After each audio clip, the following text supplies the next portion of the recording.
तो चलो फ्रेंड्स, हम एक्सप्लोर करते हैं Mysore without wasting any time. Let's begin. Number 1 पे है मैसूर पैलेस। मैसूर आए हो और आपने मैसूर पैलेस नहीं घूमा तो ये क्या बात हुई। तो मैसूर पैलेस, आप अगर मैसूर आए तो मैसूर पैलेस तो आपको घूमना ही पड़ेगा। ये बहुत ही आलीशान पैलेस है।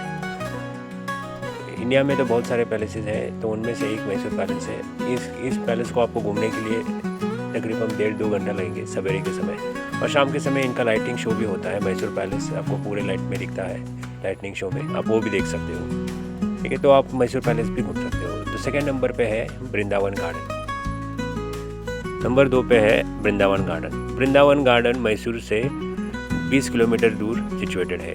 वृंदावन गार्डन ये कृष्णराज सागर डैम के उधर सिचुएटेड है, और इसका इंपॉर्टेंस यह है कि लोग इधर इसलिए घूमने आते हैं कि शाम के समय 5-6 बजे 5:30-6 बजे के बाद इधर पूरा गार्डन लाइट से जगमगा उठता है। तो ये देखने लायक नज़ारा है। इधर के जो फिर वाटर इफ़ेक्ट्स जो है, उसके बाद जो लाइटनिंग इफ़ेक्ट्स है वो देखने लायक। उसके बाद है ललित महल पैलेस। ललित महल पैलेस बनाया गया था कि जो गेस्ट वगैरह आएंगे उसके लिए उन्होंने उस टाइम के राजा ने बनाया गया था। तो हालांकि ये तो उतना ज़्यादा टूरिज़्म नहीं था 4-5 साल पहले, लेकिन 4-5 साल में इसका टूरिज़्म बढ़ गया है ललित महल पैलेस का। उसका रीज़न ये है कि इधर आपको KGF मूवी की शूटिंग का एक सीन मिलेगा। जैसे कि आपने देखा होगा या आप इधर देख सकते हो। KGF मूवी में जो शॉट लिया गया है, विलन गरुड़ा जो अपने महल से दूर से देखता है KGF माइनिंग कैसी हो रही है, तो वो जो पैलेस जिसके ऊपर वो खड़ा है वो है ललित महल पैलेस। एक्चुअल में विजुअल इफेक्ट से वो जरा आपको लगता है कि वो अलग दुनिया में, लेकिन ऑन एग्जिस्टेंस पेपर ये ललित महल पैलेस है। तो हमने भी सोचा चलो यार थोड़ा रॉकी बाई की तरह हम भी फोटोशूट कर लेते हैं। तो हमने भी इधर ललित महल पैलेस में जाके फोटोशूट कर ली, और इधर का बेस्ट एम्बियंस है वो आपको ग्राउंड फ्लोर। अभी चौथे नंबर पे है जूलॉजिकल पार्क। मैसूर का जो जूलॉजिकल पार्क है, मैं मानता हूँ इंडिया में से ये one of the best zoological park है। वैसे तो जूलॉजिकल पार्क इंडिया में बहुत है, लेकिन सिटी एरिया में अगर आप जूलॉजिकल पार्क ढूंढना चाहते हो तो मैसूर का ये वन ऑफ द बेस्ट है। वन ऑफ द बेस्ट इसलिए कहता हूँ कि इधर हर तरह की वैराइटीज़ के आपको एनिमल्स, बर्ड्स देखने को मिलेंगे। आज की दुनिया में हम अपने बच्चों को किताबों में ही पढ़ाते हैं लायन, टाइगर, जिराफ। एक्चुअल में ये सब एक जगह मिलना बहुत मुश्किल है, लेकिन इस जूलॉजिकल पार्क में आपको हर एक चीज़ मिलेगी जो। अभी 5वें नंबर पे है रंगनाथ स्वामी टेम्पल। ये रंगनाथ स्वामी टेम्पल श्रीरंगपट्टनम में आता है। अभी श्रीरंगपट्टनम मैसूर से 20 या 22 किलोमीटर दूर है, मंड्या डिस्ट्रिक्ट में ये आता है। वैसे तो हमें उस टाइम टीपू का फोर्ट जो कोलैप्स हो चुका है वो देखने को नहीं मिला, लेकिन टीपू का डेथ क्रेव जो जिधर हुआ है टीपू सुल्तान की डेथ, वो तो बाहर से ही दिख जाता है। लेकिन हमको इधर बेस्ट एक्सपीरियंस रहा रंगनाथ स्वामी टेम्पल का। रंगनाथ स्वामी टेम्पल डेडिकेटेड है लॉर्ड विष्णु के लिए। माना जाता है कि टोटल इंडिया में 5 ऐसे विष्णु के टेम्पल्स हैं, उनमें से एक रंगनाथ स्वामी टेम्पल्स है। तो इधर आने के बाद आपको एक बहुत अच्छा एक्सपीरियंस मिलेगा, गुड वाइब्स भी मिलेंगी। तो आप एक पॉजिटिविटी आप इधर इस मंदिर में आके कह सकते हो। अब 6 नंबर पे आता है पयाना म्यूजियम। वैसे पयाना म्यूजियम जो हमारे मैसूर ट्रिप के हिट लिस्ट में नहीं था, हम रंगनाथ स्वामी टेम्पल, श्रीरंगपट्टनम फोर्ट के मैसूर आते समय ही हमको ये दिख गया, तो हमने चलो एक्सप्लोर कर लिया क्या है पयाना म्यूजियम।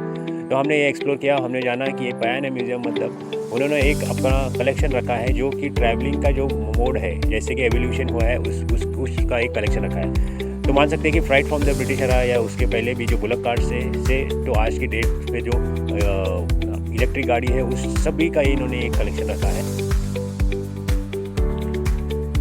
अब नेक्स्ट आता है Chamundeshwari temple. Chamundeshwari temple Mysore main city से 20 किलोमीटर दूर ऊपर सिचुएशन चामुंडी हिल्स पे सिचुएटेड है। ये चामुंडी हिल से आपको मैसूर का पूरा एक ओवरव्यू आपको दिख सकता है। पूरी सिटी आपको हिल से आपको दिख जाएगी। ये चामुंडेश्वरी टेम्पल जो है एक चामुंडेश्वरी देवी अब नंबर 8 पे है जगमोहन पैलेस। अगर आप पेंटिंग्स, फोटोग्राफी, इसमें अगर आप पुराने फोटोग्राफी, पेंटिंग्स, इसमें अगर आप हॉबी रखते हो या आपको इंटरेस्ट है तो आपको ये मस्ट विजिट प्लेस है जगमोहन पैलेस। जगमोहन पैलेस में आपको पुराने ज़माने के राजा रवि वर्मा, फिर उसके बाद जो उस टाइम के राजाओं ने जो ऑयल पेंटिंग्स में बनाया रखा, कैनवस पेंटिंग्स, तो सब सारी पेंटिंग्स आपको इधर इस जगमोहन पैलेस में मिलेंगी, जगमोहन पैलेस में मिलेंगी।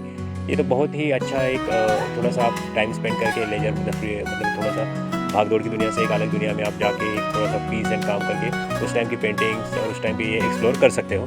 ये मेन सिटी में ही सिचुएटेड है, मैसूर पैलेस के नज़दीक ही है। 9th नंबर पे है फिलोमिनन चर्च। फिलोमिनन चर्च माना जाता है कि इंडिया में ऐसे चर्च बहुत कम है। इसका रीज़न ये है कि ये जर्मन आर्किटेक्चर से इंस्पायर होकर बनाया गया है, या जर्मन आर्किटेक्चर ही इसमें यूज़ किया गया है। तो इंडिया में तो गोवा में भी चर्च है, हर जगह आपको चर्च मिलेंगे, लेकिन ऐसा रेयर चर्च है जर्मन आर्किटेक्चर का, ऐसा माना जाता है। तो आप इधर जाके भी एक फ़ोटोग्राफी या इधर कर सकते हो। बहुत ही अच्छा इन्होंने, अभी तो उसका थोड़ा सा काम चल रहा है, लेकिन बहुत ही बड़ा चर्च है जिसका आप स्ट्रक्चर देखोगे तो आपको इंडिया में ऐसा स्ट्रक्चर बहुत कम देखने को मिलेगा। और लास्ट में आता है सैंड म्यूजियम और वैक्स म्यूजियम। सैंड म्यूजियम और वैक्स म्यूजियम, आप चामुंडेश्वरी हिल से नीचे आते ही आपको ये दोनों मिल जाएंगे, सैंड और वैक्स म्यूजियम। तो वैसे तो हम ज़्यादा जाके अंदर एक्सप्लोर सैंड म्यूजियम नहीं कर पाए, लेकिन हमें वो उतना वर्क नहीं लगा, लेकिन आप चाहिए तो इसमें आप अंदर जाके एक्सप्लोर कर सकते हो। तो वो अब आते हैं इंपॉर्टेंट पार्ट पे कि जी अगर आप मैसूर ट्रिप प्लान कर रहे हो तो आपको कितना खर्चा आएगा। वैसे तो हम बेलगाम से हमारी जर्नी स्टार्ट किए थे, बेलगाम टू मैसूर, उसके बाद मैसूर टू बेलगाम।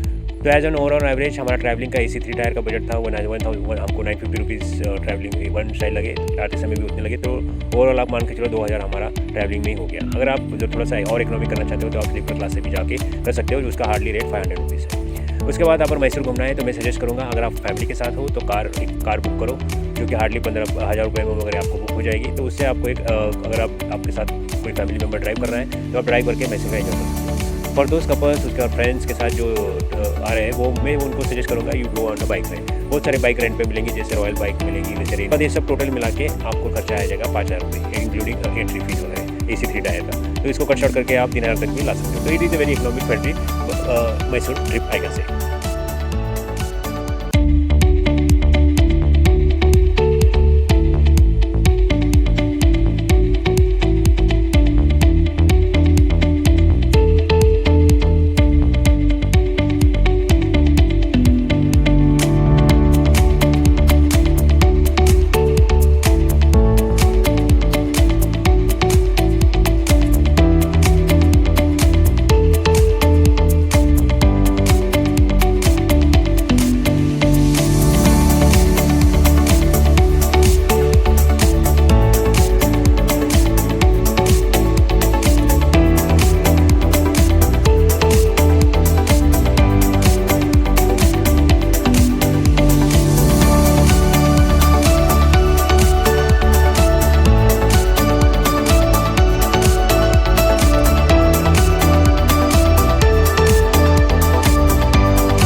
तो फ्रेंड्स, आई होप कि आपने मेरा ब्लॉग एंजॉय किया होगा, आपको बहुत सारी इन्फॉर्मेशन मिली होगी, जो कि अगर आप मैसूर ट्रिप प्लान कर रहे हो तो इन एडवांस आपको बहुत सारी इन्फॉर्मेशन मिली होगी। अगर आपको इन्फॉर्मेशन अच्छी लगी तो प्लीज़ लाइक, कमेंट और मेरे चैनल को सब्सक्राइब करना ना भूलें।